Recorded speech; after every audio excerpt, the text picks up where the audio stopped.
What's going on, everyone? I'm Taylor from PhoneDog.com, and it's election day. Now, I can't tell you whether you should vote or who you should vote for, but I can tell you should at least go to PhoneDog's official smartphone rankings page and vote for your favorite smartphone.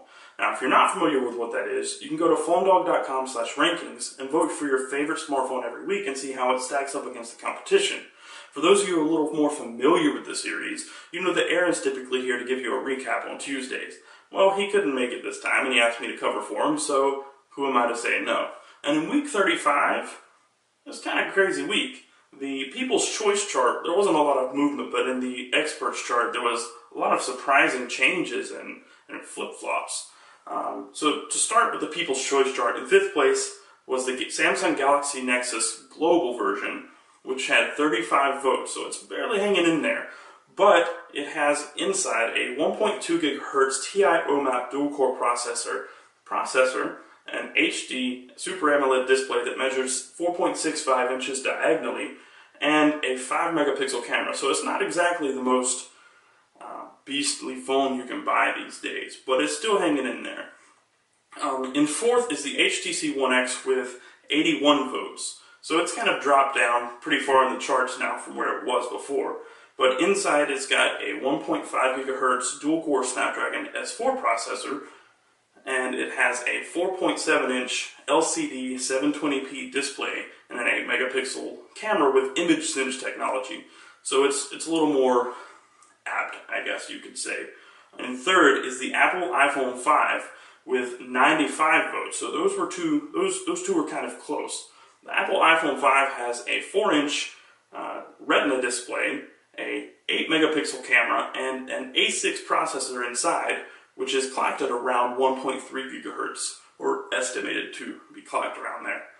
And 2nd is the Samsung Galaxy S3, which has 352 votes, so that's a big jump from the Apple iPhone 5 in 3rd.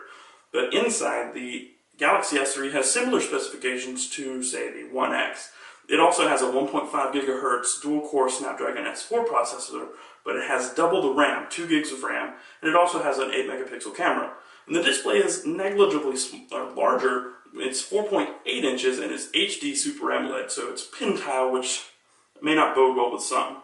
But in 1st, it's the Samsung Galaxy Note 2. Now, that may not be surprising to some of you, but the Samsung Galaxy S3 has been the #1 People's Choice for over 4 months now. And the Galaxy Note 2 has kind of quickly made its way up the charts. But it made it. With 403 votes, it beat the Galaxy S3 in the People's Choice chart. Inside, it has a 1.6 gigahertz quad-core Exynos processor, the 2 gigs of RAM that the S3 has, and an 8 megapixel camera. And it also comes with either 16 or 32 gigabytes of built-in storage. Now, the US versions typically have 16 gigabytes, though. Now, moving on to the Experts chart, in 5th place is the Samsung Galaxy S3 Global. So it's a trade-off. You have a quad-core Exynos processor, but you have to step down to 1 gigabyte of RAM. So it's a little bit of a trade-off. It's not bad, but it's hanging in 5th in the Experts chart with 18 points. Now, the HTC One X has also dropped in this chart down to 4th this week. So it was in 3rd last week. It dropped to 4th with 24 points, and it's only 1 point behind the Galaxy S3 with 25 points in 3rd. So they've kind of been doing some flip-flopping there. But moving up in the charts has been the Samsung Galaxy Note 2 in 2nd place. Now, last week it was the first choice, and it ousted the Apple iPhone 5 for 1st. But this week it has only 42 points, and it's dropped to 2nd. And with 43, so only 1 point, the Apple iPhone 5 jumped back up into 1st place to reclaim its throne, I guess you could say. So there's a lot of flip-flopping going around in the Mobile Experts chart. But who knows? Who knows what's next? There are a lot of great devices coming out soon, and any of these in both the People's chart and the Mobile Tech Experts chart could change. Who's to say? It's a crazy holiday coming up, and there's a lot of devices on their way. Now, you should vote for your favorite phone because it can always come down to 1 or 2 votes, and you never know, your vote might count, and your phone might move up in the charts or take 1st place. Who knows? But for next week, you should totally vote for your favorite smartphone in our official smartphone ratings. And I don't know, maybe I'll be back next week. It might be Aaron. Who knows? But we'll see you then. Thank you.